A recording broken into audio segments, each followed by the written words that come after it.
Eh oh, il y a personne? Eh oh,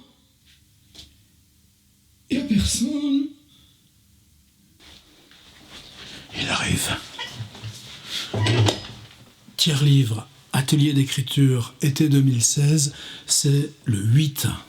Après, il y en aura encore 2, mais on passera à une autre série.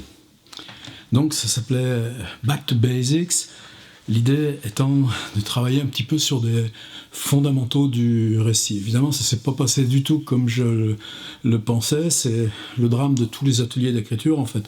Plus on fait des trucs difficiles, plus les gens respectent que c'est difficile, mais en même temps, plus on a des textes littéralement hallucinants, et plus on se dit que ça vaut le coup comme ça de partir en eau libre, d'explorer, inventer, et puis finalement c'est peut-être là où se fait la vraie interrelation, quoi. C'est-à-dire combien de textes il y a eu dans ces dernières contributions qui sont déjà des amorces de boulot personnel beaucoup plus longs. En fait, on utilise l'arbitraire du déclencheur, de ce point comme ça d'atelier d'écriture, a priori un exercice, pour faire surgir quelque chose qui n'a plus rien à voir à l'exercice, juste c'est une poussée, ça vous embarque. Et ben aujourd'hui on va pousser encore plus fort. Je voulais faire un petit préliminaire. Depuis 1 an, on est nombreux à commencer de s'installer sur YouTube avec des contenus qui interfèrent avec la littérature telle que nous, on la conçoit. Ici, la pratique, l'atelier, mais la lecture des autres blogs, mais des journaux comme ça, du travail avec je veux dire de la friction avec le réel, qui est de toute façon l'essence du langage, qu'on soit dans la narration ou l'image ou peu importe. Et en même temps, cet outil-là, pourquoi on n'a pas réussi à se l'approprier complètement? Vous regardez combien les gens ont d'abonnés à leur chaîne et vous trouvez 30 ou 40 ou 50 ou 25. Et pourtant pour des choses que nous on trouve admirables. C'est-à-dire qu'il y a des tas de gens qui tombent là-dessus par hasard, qui regardent et puis qui font pas cette démarche de cliquer sur s'abonner. Tandis que ceux des générations qui sont pas la mienne, eux ils ont ce réflexe-là. Ça veut dire quoi s'abonner à YouTube? Il n'y a rien de bizarre ou de dangereux, vous pouvez même garder ça anonyme. C'est juste que quand vous arrivez sur YouTube, vous voyez qui a mis une nouvelle vidéo, chacun avec son rythme.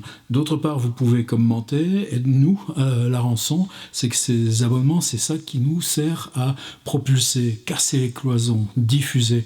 Donc s'il vous plaît, quand vous voyez ces vidéos littéraires qui vous questionnent, qui vous happent, cliquez sur abonner. Si dans 1 mois vous pensez que c'est pas votre truc, tchoc, vous décliquez, il n'y a pas de problème. Mais on devrait tous être à 10 000, à 20 000, comme tous ces machins qui font des maquillages ou des essais de nouvelles technologies. Comment vous tenez que si vous tenez un téléphone, c'est beaucoup mieux de le tenir l'écran vers vous que le fond de l'étui vers vous. Vous y voyez beaucoup mieux si vous en servez. C'est ça les YouTube techno. Et ben nous, notre techno, c'est la littérature. Fin du préliminaire. Mais s'il vous plaît, avant de regarder la suite, cliquez sur le petit truc abonner. Merci. Atelier d'écriture numéro 8, ça remonte à quelque chose, je ne saurais même pas dater. Il y a une bonne dizaine d'années. Peut-être même plus, je compte plus. J'avais ouvert un manuel de français, ce qu'on ne devrait jamais faire, ils sont pas terribles. Et là-dedans, je vais tomber sur cette phrase: le dialogue est la forme la plus naturelle de l'écrit. Le mec, il avait écrit ça, vous vous rendez compte?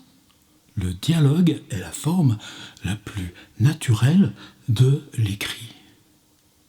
Bah non, la conversation, l'appel, l'adresse de l'autre, le jeu comme ça, oral, évidemment, c'est une fondation qui est bien antérieure au passage à l'écriture. Mais dès lors qu'on l'organise et dès lors qu'on la transpose dans un support fixe qu'on appelle livre ou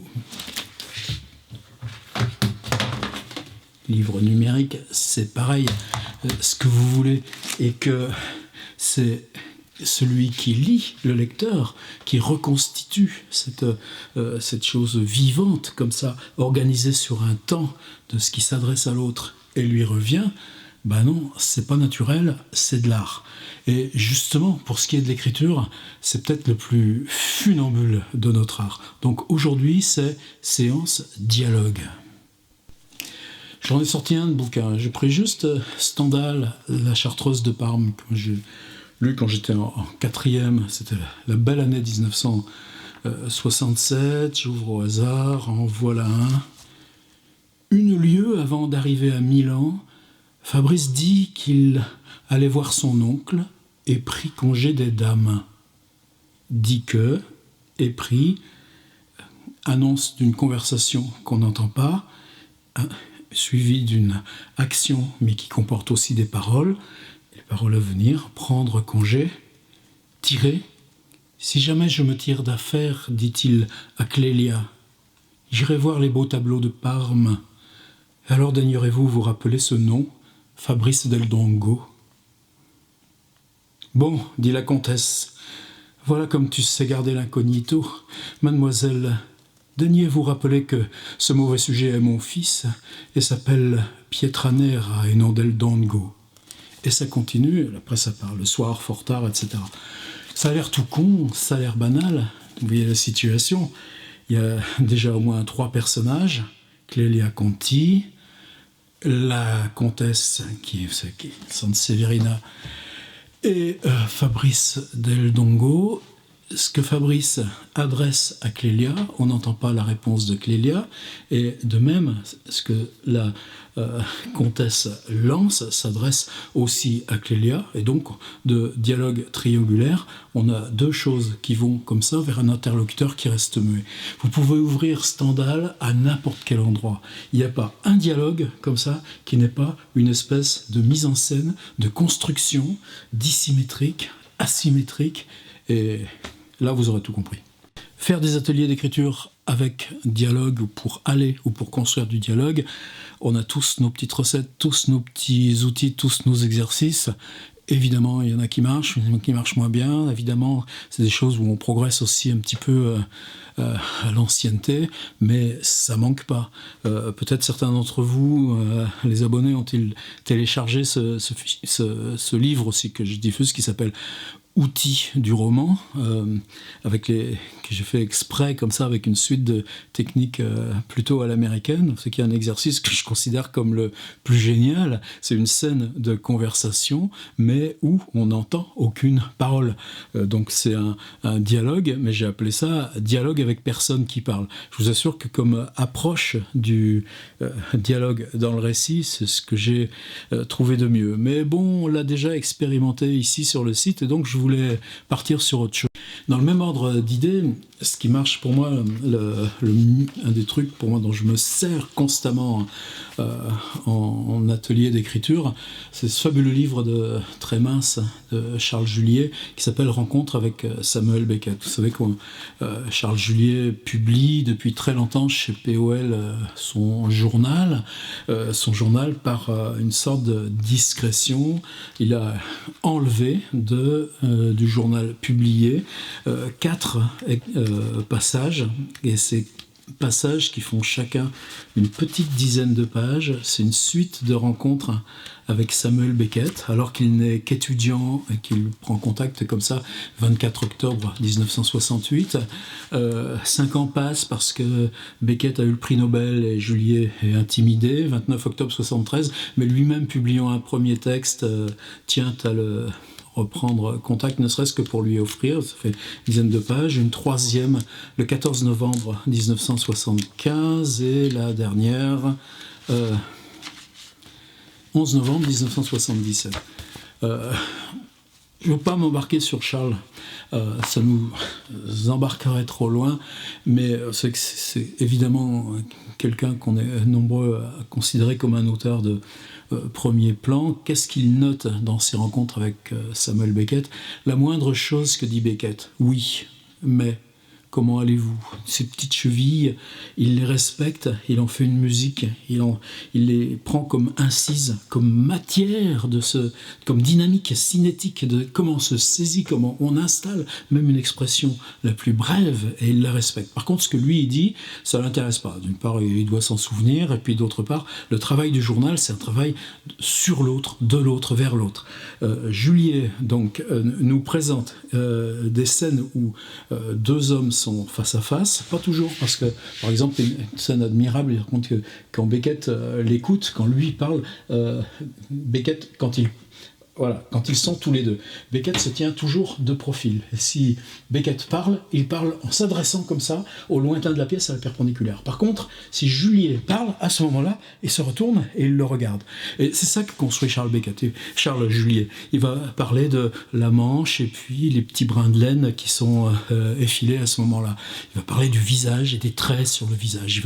Bon, mais en tout cas, chaque parole de Beckett est insérée comme ça dans un élément beaucoup plus large qui considère le lieu, le corps, tous ces micro-détails, les relations aussi avec l'œuvre éventuellement, et tout ça. Mais on est complètement dans la dissymétrie. Moi, l'exercice d'écriture que je propose, il est aussi dans mon blog, il y a aussi l'extrait un extrait assez conséquent dans les fiches abonnées, c'est installer comme ça une situation de rencontre, surtout pas une rencontre avec un homme célèbre, et Beckett n'est pas célèbre au moment de la première rencontre avec Charles Juliet, mais installé comme ça, on rend muet un des locuteurs, et on ne garde que ce qui vient de l'autre, mais chaque fois en l'installant comme ça, en le contextualisant. Et 10 ans après la mort de Beckett, Beckett meurt en 88, ce livre est paru, si je ne me trompe pas, exactement 10 ans après, 11 ans, 1999.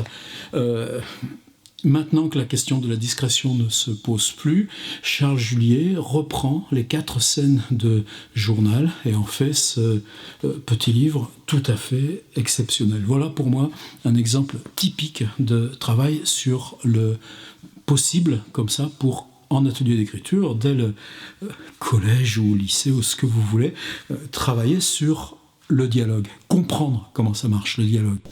Comprendre comment ça marche le dialogue, on est si cons et si butés que ça, nous autres, peut-être pas, mais bon, qu'est-ce que j'ai sorti ici, œuvres en prose de Claudel, il y a dedans, ça s'appelle Conversation dans le Loir-et-Cher, je ne sais pas où, peut-être c'est tout simplement le texte sur Racine. Il y a un texte que je considère exceptionnel de Paul Claudel, oui, c'est sur Racine, où il se demande, quand dans ces longues tirades alternées dans Racine, avec toujours le personnage confident, à quoi pense l'acteur qui reçoit la tirade de l'autre?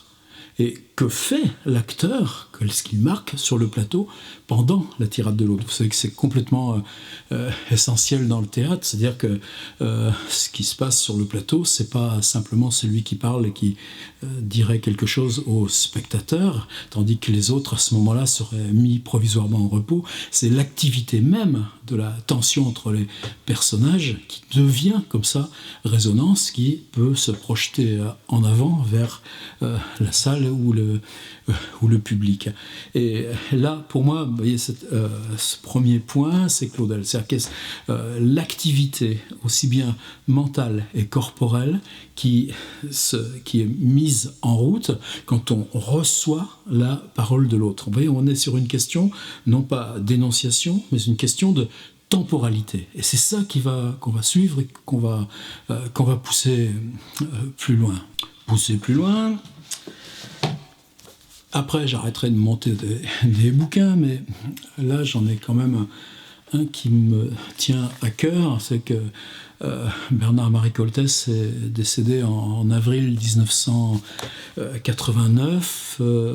L'œuvre de Solitude, La nuit dans les forêts, Solitude dans les champs de coton, Roberto Succo, étaient des livres qui venaient juste d'être publiés, même si certains, comme La nuit juste avant les forêts, avaient été écrits plus de 12 ans plus tôt.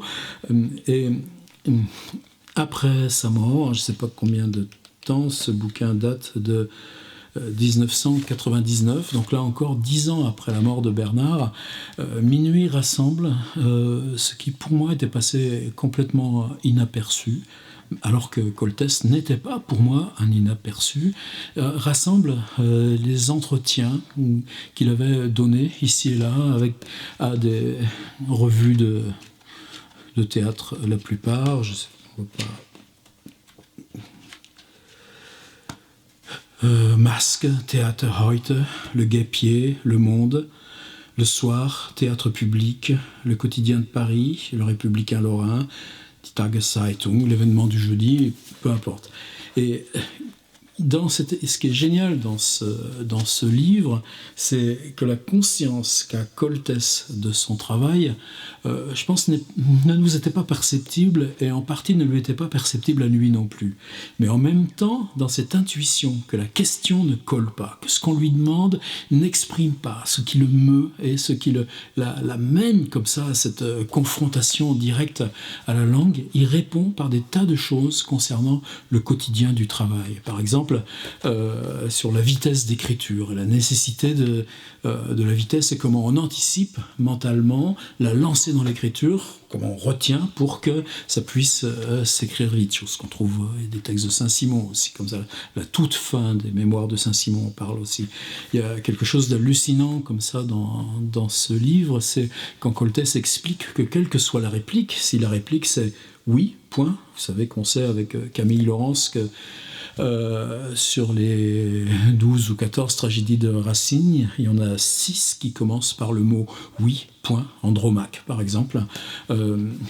Dans ce cas-là, il n'écrit plus rien de la journée. Il écrit « oui, point », il sort, il va se mettre dans ces espèces de cinéma qu'il affectionnait à Pigalle, qui passait des films en boucle. Vous savez, dans ces cinémas, on restait le temps qu'on voulait, et puis le lendemain il écrit la réplique suivante, et puis pareil il n'en écrit qu'une seule, et ce qu'il raconte c'est comment en fait cette charge, tout ce travail intérieur qu'il fait lui sur l'interdiction d'écrire la réponse et la préparation de ce qui sera la réponse le lendemain, l'amène à ce qui est pour lui le transporte comme ça progressivement sur le bon territoire, c'est-à-dire comment ce qu'on écrit n'est pas directement une réponse, mais s'installe en tant que univers complet de langue qui vient vibrer avec ce qu'il y a eu juste avant.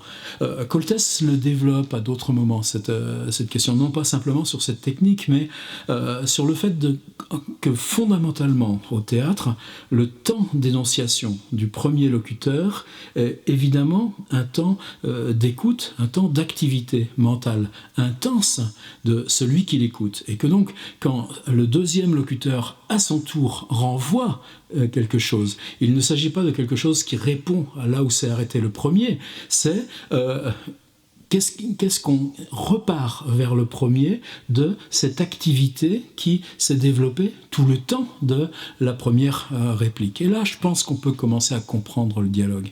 C'est-à-dire que le dialogue, évidemment, n'est jamais un mime ou un décalque de la conversation réelle. Il n'y a rien de pire, rien de plus plat, écrasé qu'une... vous allez tous tomber comme ça sur des transcriptions de conversation, ou même dans ces rapports de police,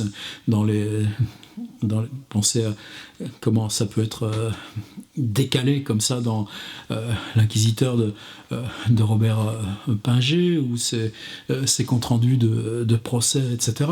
Évidemment, nous, la question de cette proposition d'écriture sur le dialogue, c'est comment on peut sauter tout de suite en dehors de cette reproduction à l'identique de la temporalité conversationnelle et organiser un spectacle de conversation brève, dissymétrique, avec des allusions, avec du silence, mais qui inclut à chaque fois que l'outil principal, c'est que votre activité de lecteur, pendant qu'un locuteur parle, l'activité que vous avez d'enregistrer ce qui est en train d'être dit ne s'arrête pas à un univers qui serait d'information, ce qui est dit. Vous êtes déjà en train de gamberger sur les possibles, sur les réponses, sur les diversions, les digressions, et que donc ce qui va revenir comme ça du deuxième locuteur, par vous, auteur, ouais, c'est un peu complexe, sera cette prise à partie du lecteur pour le prendre non pas dans quelque chose qui soit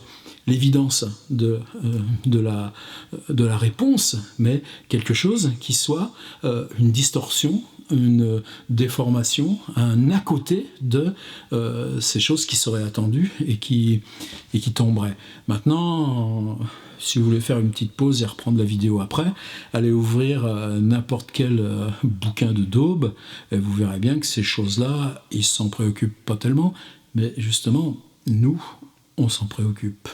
Et donc, j'ai pas envie de faire l'atelier Charles Julier, vous le trouverez dans le site. J'ai laissé tomber aussi Bernard-Marie Coltès, mais là aussi il y a des choses un petit peu dans le site. C'est quelque chose que j'ai utilisé une seule fois, et c'est aussi pour ça que moi, humblement, je vous propose qu'on s'en saisisse pour cet atelier et savoir qu'est-ce que vous y apportez, comment vous vous en débrouillez, qu'est-ce que vous amenez là. C'est pas non plus un hasard, il y a eu dans ces 2 dernières propositions d'écriture, beaucoup ont répondu comme ça aussi, avec des insertions comme ça de dialogue, et je me suis dit, oui, à un moment donné, c'est comme le vélo sans roulette, techniquement, il faut s'approprier cette mécanique très complexe qui permet d'écrire un dialogue simple. Relisez En attendant Godot, les histoires de godasses qui puent, et puis d'un radis à bouffer, et puis de quelque chose qui ne se passe pas. Tout peut tenir, à la plus haute métaphysique peut tenir à un seul échange de paroles. Alors c'est quoi que je vous apporte là, aujourd'hui, comme... Je ne le laisse pas finir sa phrase, ce que j'ai apporté, c'est le camion de Marguerite Duras. Baladez-vous sur YouTube, il y a au moins un teaser de 2-3 minutes, je mets le lien là directement en dessous la vidéo. C'est le dispositif, un énorme camion qui se balade dans des zones périurbaines ou des paysages ruraux, comme ça entre Paris et la Normandie, des plans plastiquement magnifiques. Et puis, dans une pièce à Naufle-le-Château, la maison de travail de Marguerite Duras, elle est avec Gérard Depardieu, elle lui lit son scénario et lui pose des questions. Donc on est dans une situation qui est à la fois conversationnelle, mais une situation qui est biaisée, puisqu'il y a du dialogue écrit, il y a le dialogue dont doit se saisir Depardieu pour ses propres répliques, mais ce qu'elle note en même temps, je m'embrouille, hein. Mais la chambre noire, MD, elle parle encore, elle dit « On n'y arrivera jamais ». GD, où MD, eh bien, silence. Vous êtes bien d'accord? Jamais. GD, il acquiesce à ce qui n'est pas précisé, c'est-à-dire, peut-être vous avez raison. MD, elle dit « C'est tellement... terrible, tellement dur. C'est le mot, je crois. GD, oui, je crois. Silence. MD, vous voulez une cigarette? GD, ça dépend desquelles. MD, je ne fume que des gauloises bleues. Tant. Et vous? GD, moi des stuyvésantes, prononciation à la française. Remarquez, c'est une question d'habitude. MD, tant, c'est vrai. Zone industrielle de Trappes, travelling latéral, colline de déblaiement, bétonneuse, immeuble en construction, béant, puis des arbres à travers lesquels, au loin, Saint-Quentin en Yvelines. Musique, voix off, MD. C'est là qu'elle aurait commencé à parler d'elle, qu'elle aurait commencé à dire, à reconnaître ce qu'elle voit, cette route, cette région, ces maisons, ces gens, cette existence, cette couleur, ce froid. Il parle, il dit, vous mentez, personne n'a jamais habité ici. Elle dit, c'est vrai, mais... Il répète, vous mentez, attend, elle se tait. C'est compliqué parce qu'on a un livre complètement funambule.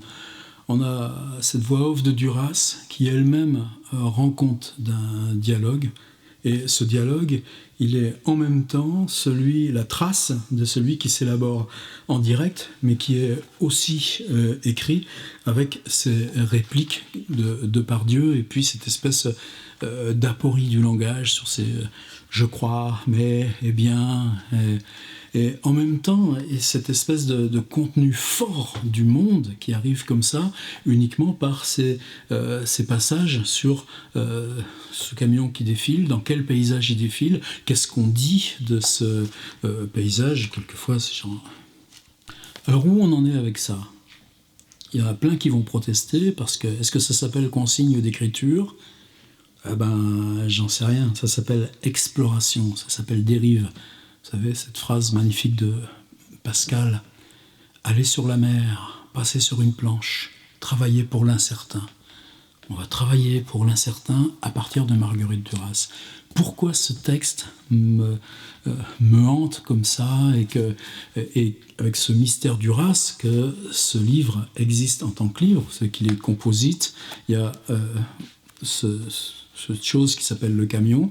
Ensuite, il y a 3 interventions brèves de Duras sur qu'est-ce que c'est pour elle le film, qu'est-ce qu'elle cherche avec le camion, et dans une 3e partie, un entretien avec Michel Porte sur le projet lui-même. Moi, je m'en tiens tout simplement aux premières choses qui s'appellent donc le camion. Mon idée, c'est ça. C'est partir d'une mise en scène, partir d'une situation, partir d'un face-à-face. Ce face-à-face, il vous revient de le choisir. C'est quelque chose qu'on peut aller prendre dans la mémoire, qu'on peut aller prendre dans une petite torsion du quotidien, que vous pouvez prendre dans les textes que vous avez déjà écrits, comme ça, dans ces 3 dernières propositions sur l'autoportrait ou sur la voix. Pour moi, on est directement comme prendre ce qu'on vient de faire sur la voix, arrêter comme ça au milieu, ouvrir une petite fissure, déchirure, déplier, comme dirait Deleuze, entrer dans ce pli et laisser ça se développer, juste avec cette fois, les voix, on les entend, elles se parlent. Et par contre, ce que je voudrais vous proposer, c'est qu'on utilise le dialogue, mais dès qu'il s'ouvre, on le referme.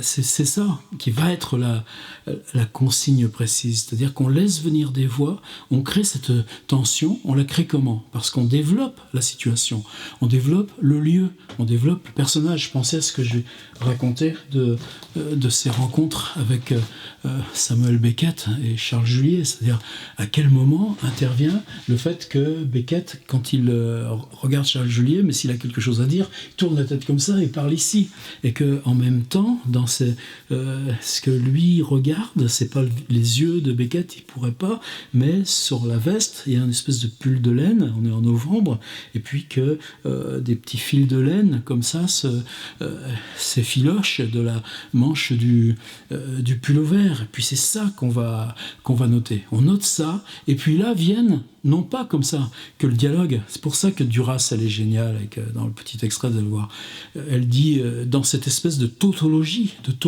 du rien, mais je crois presque rien, elle se tait, etc.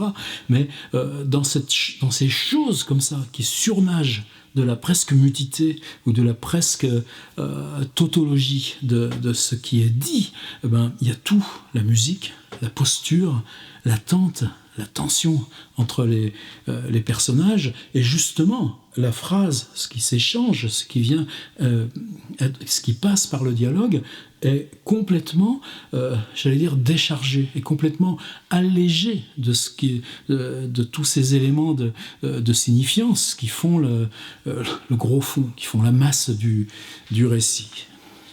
Donc oui, c'est une proposition d'écriture quand même, et vous allez voir que ça va être génial. Je résume. Vous, ce qui vous revient, c'est de prendre une situation.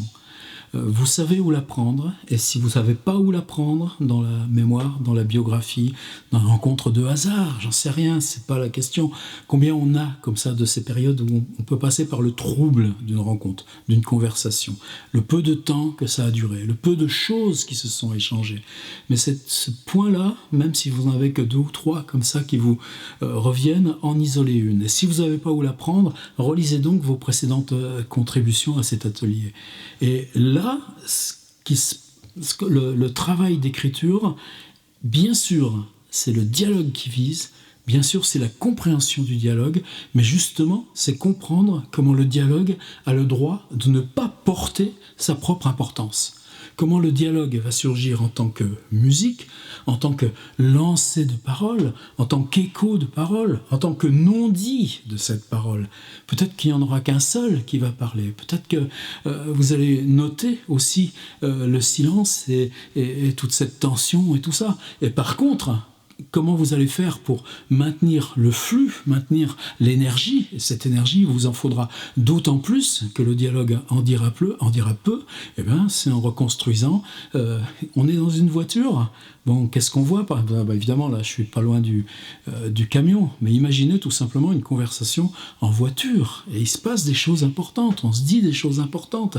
Et en même temps, comment sont les regards ? Qu'est-ce qu'ils voient ? Qu'est-ce qui se passe à côté ? Qu'est-ce que c'est le temps, les durées, les compressions, les étalements de temps, la matérialité des gestes. Et puis, là-dedans, dans ce plaisir à organiser comme ça cette énergie de la narration liée à cette situation, précisément ce qui va permettre aux paroles de devenir libres. Ce ne serait pas une belle fin, ça, pour une proposition d'écriture sur le dialogue ? À vous d'écrire. Là, t'oublies pas de couper là, tout ce que j'ai merdé. Là. Donc oui, c'est une proposition d'écriture quand même, et vous allez voir que ça va être génial. Je résume. Vous, ce qui vous revient, c'est de prendre une situation. Vous savez où la prendre, et si vous ne savez pas où la prendre, dans la mémoire, dans la biographie, dans une rencontre de hasard, j'en sais rien, c'est pas la question.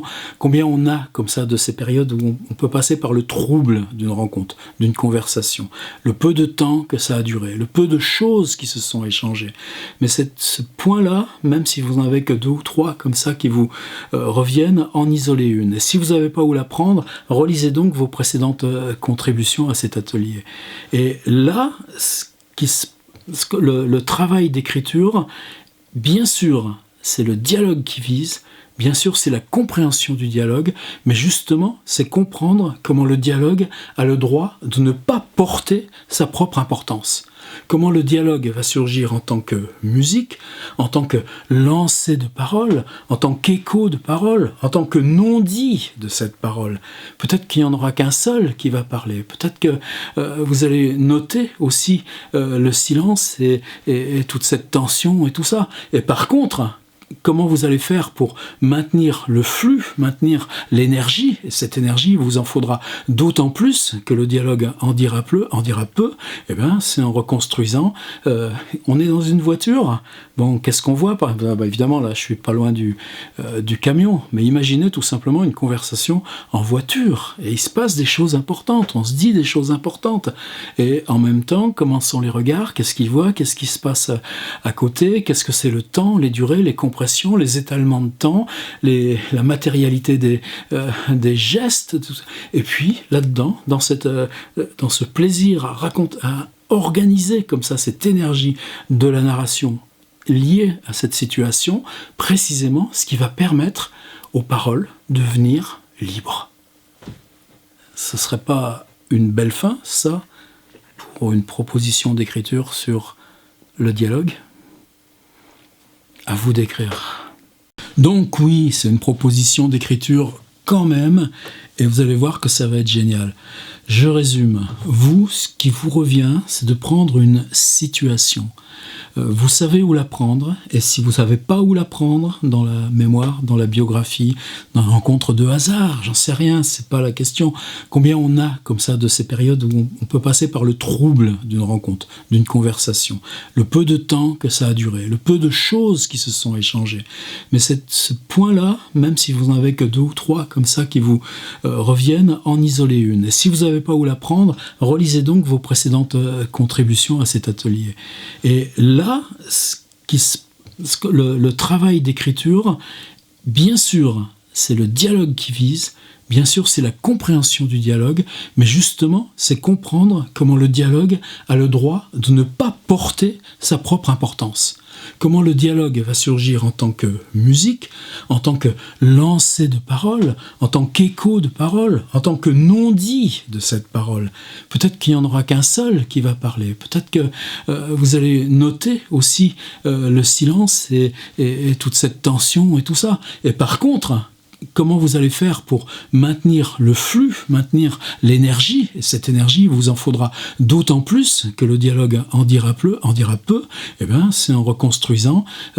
On est dans une voiture, bon, qu'est-ce qu'on voit? Évidemment, là, je suis pas loin du camion, mais imaginez tout simplement une conversation en voiture, et il se passe des choses importantes, on se dit des choses importantes, et en même temps, comment sont les regards, qu'est-ce qu'ils voient, qu'est-ce qui se passe à côté, qu'est-ce que c'est le temps, les durées, les compressions, les étalements de temps, la matérialité des gestes, et puis là-dedans, dans ce plaisir à organiser comme ça cette énergie de la narration liée à cette situation, précisément ce qui va permettre aux paroles de devenir libres. Ce ne serait pas une belle fin, ça, pour une proposition d'écriture sur le dialogue? À vous d'écrire. Zone industrielle, travelling latéral. Oh, je l'ai déjà lu.